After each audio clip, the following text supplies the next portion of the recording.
Toastmasters. Guess we are all members. Is there any guess? Oh, okay. So we all decided to show up today. I don't know, like if you had a chance to encounter rain. It was pouring on the way to here, and there was a moment for me to stop myself, like, do I really want to go to Toastmaster? It's raining. It's a good excuse. Maybe I want to go home and eat and relax. But we all show up. What would be the reason? We kind of want to improve certain skills, right? We want to practice public speech, and like we can also learn leadership skill, different reasons, right? And I would think most of the people here are, to some degree, unmotivated, right, to improve a certain part of their life, right? Am I right? Yes. And if you are given unlimited ability to learn something, what would it be that?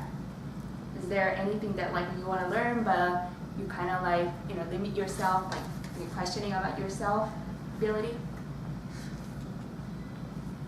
Some people, like, for my case, I came here pretty like late, so like, like I'm not a native speaker, and I, like, once I make a progress with my career, I definitely wanted to learn like more fluent with my language.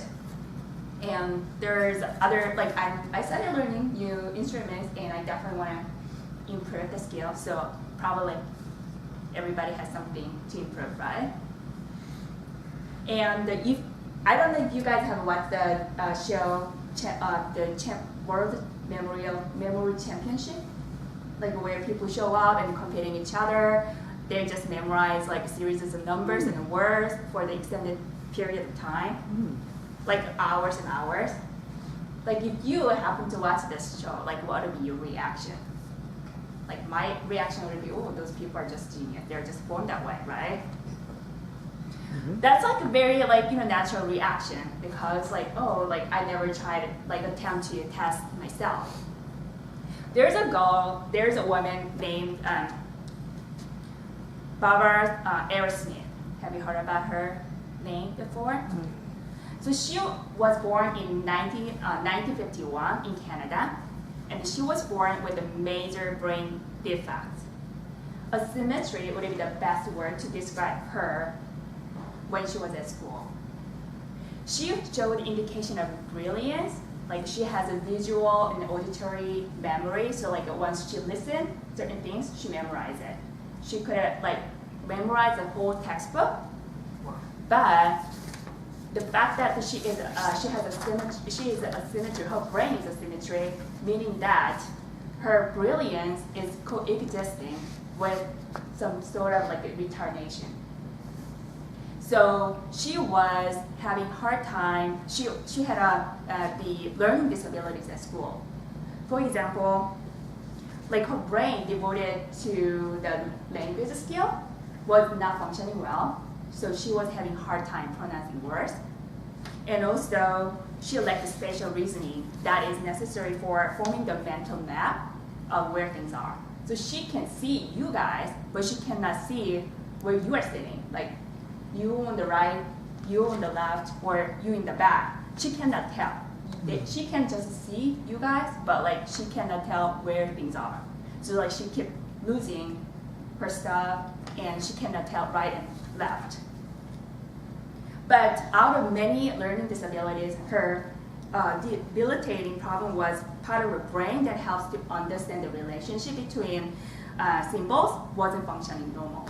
So she couldn't understand the concept of math or logic or cause and effect. So she couldn't distinguish between the differences. She couldn't tell the difference between father's brother and brother's father. So she literally couldn't tell. She couldn't even read like a clock because she couldn't tell the left and from right. She couldn't figure out the relationship, all those things. So can you imagine living in a world like that? Like you listen to people but do not understand what they're saying, what they're implying. According to her own word, the world is just no more than solely than cotton candy. All that flashes through her mind just coming in certainly, and then disappearing certainly. So, but thanks to her extreme ability in memorizing stuff, she was able to get to the school and ended up going to college and graduate school just by memorizing everything. She was that motivated even though she couldn't understand the world. But after years and years, she's spending like less than 4 hours sleeping just to get through the school. She got to the point where she thought, I cannot do this anymore. I cannot embrace the world, and I'm gonna just give up. So she actually decided to commit suicide. But by the time she was about to give up, there was a new study about the brain. How much do we know about the brain? Like right hemisphere that is more related to artistic product like skills, and left hemisphere is more like a logic and math, right? And like the most common belief about the brain is that the brain never changes its structure. Like once you're born with your gene, the genius gene, then like you are ready to go. But like, you know, if we are born like with the retardation, like we are kind of doomed. That's like how we believe about our ability in the brain, right? But what we know about the brain is changing at a breathtaking pace. What we thought we knew and understood was not true. And then the most interesting and the transformative discovery was that once you learn certain things or facts, like that changes your brain, and the brain learns new things, and it doesn't stop there. The brain learns how to learn too. So that's why it is so important to motivate yourself to learn stuff, and then that changes your structure of the brain. And it just, you know, pounds up and increases your ability. And this is, so that every time you learn a new fact and skill, your brain changes, and that is called neuroplasticity. 25 and 30 years ago, we thought, you know, after about the puberty, the only changes that took place in our brain is all negative. You know, you heard about the people with damaged brain after stroke, or you know, brain, like we started losing the memory after we age. Like those kind of like very negative impacts on our brains. However, there are a lot of researches about how the brain structure has been changing, and a lot of patients with the stroke, they started regaining their ability. Like they regained the language ability, and they're regaining their movements. So all of this new findings was, like back in 25 and 30 years ago, was so new, and a lot of neuroscientists were against it, and there was a lot of controversy. Barbara found hope there.